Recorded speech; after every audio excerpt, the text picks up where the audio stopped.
Sir gastric ಅಂತ ಶ್ರಮ care ತಗೊಂಡ್ರಲ್ಲ ನಿಜವಾಗ್ಲೂ ಗುಣ ಆಯ್ತಾ ಸರ್ ನಿಮ್ಗೆ? ಖಂಡಿತ ಮೇಡಮ್, ನನಗೆ ಸಿಕ್ಕಾಪಟ್ಟೆ ಗ್ಯಾಸ್ಟ್ರಿಕ್ ಇತ್ತು. ಒಂದು ಸಣ್ಣ ಟೀ ಕುಡಿದ್ರು ಸಾಕು ಹೊಟ್ಟೆ ಒಬ್ಬರ ಆಗ್ಬಿಡೋದು. ಮತ್ತೆ ಹೊರಗಡೆ ಎಲ್ಲ ನಮ್ಮ ಸ್ನೇಹಿತರೆಲ್ಲ ಟೀ ಕುಡಿತಾ ಇರ್ತೀವಿ, ಎಲ್ಲ ಕಡೆ ಹೋದಾಗೆಲ್ಲ ಗುಂಪು ಸೇರಿದಾಗ. ಮತ್ತೆ ನಾನ್ ವೆಜ್ ಜಾಸ್ತಿ ತಿಂತೀವಿ, ರೆಸ್ಟೋರೆಂಟ್ಗಳು ಟ್ರೈ ಮಾಡ್ತಾ ಇರ್ತೀವಿ ಒಳ್ಳೆ ನಾನ್ ವೆಜ್ ಎಲ್ಲ. ಅದೇನಾಯ್ತು, ಅದಕ್ಕೆ ನಾನು ಗ್ಯಾಸ್ಟ್ರಿಕ್ ಅನ್ಕೊಂಡ್ಬಿಟ್ಟಿದ್ದೆ. ಆಕ್ಚುಲಿ ಆಮೇಲೆ ಗೊತ್ತಾಯ್ತು ಟೈಮ್ ಸರಿಯಾಗಿ ಊಟ ಮಾಡ್ತೀವಿ ಅದಕ್ಕೆ ಬಂದಿದೆ ಅಂತೇಳಿ. ನಾನು ಬೇಕಾದಷ್ಟು ಬೇರೆ ಬೇರೆ ಆಯುರ್ವೇದಿಕ್ ಪ್ರಾಡಕ್ಟ್ಗಳನ್ನ ಟ್ರೈ ಮಾಡಿದ್ದೆ, ಯಾವುದು ಗುಣ ಕಂಡಿಲ್ಲ. ನಮ್ಮ ಸ್ನೇಹಿತರು ಇದನ್ನು ತಗೊಂಡಿದ್ರಂತೆ, ಯಾವುದನ್ನ ಈ ಸ್ಟಮಕ್ಕೆ ತಗೊಂಡು ಯೂಸ್ ಮಾಡಿದ್ರಂತೆ, ತುಂಬಾ ಚೆನ್ನಾಗೈತೆ ಅಂತ ಹೇಳಿದ್ರು. ನಾನು ನೋಡೋಣ ಟ್ರೈ ಮಾಡೋಣ ಅಂತೇಳಿ ಫಸ್ಟ್ ಗೂಗಲ್ ಚೆಕ್ ಮಾಡಿದೆ ಏನಾದ್ರು ಸೈಡ್ ಎಫೆಕ್ಟ್ಸ್ ಇದೆಯಾ ಅಂತ.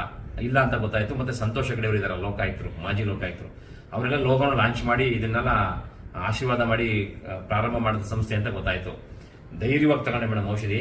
ನಿಜ ಹೇಳ್ತೀನಿ, ಮೊದಲನೇ ವಾರ ನನಗೆ ಸಂಪೂರ್ಣವಾಗಿ ಮ್ಯಾಕ್ಸಿಮಮ್ 80% ಗುಣ ಆಗೋಯ್ತು. ನನಗೆ ಈ ಹೊಟ್ಟೆ ಉಬ್ಬರ ಹೋಗ್ತು ಫಸ್ಟು, ಆಮೇಲೆ ನೀಟಾಗಿ ಮೋಷನ್ ಕ್ಲಿಯರ್ ಆಗ್ತಾ ಬಂತು. ಇದರಿಂದ ಶೋಲ್ಡರ್ ಪೇನ್ ಎಲ್ಲ ಬರ್ತಿತ್ತು ನನಗೆ. ಈ ಗ್ಯಾಸ್ಟ್ರೈಟಿಸ್ ಅಂತ ಗೊತ್ತಿತ್ತು, ಶೋಲ್ಡರ್ ಪೇನ್ ಎಲ್ಲ ಕಮ್ಮಿ ಆಗ್ತಾ ಬಂತು.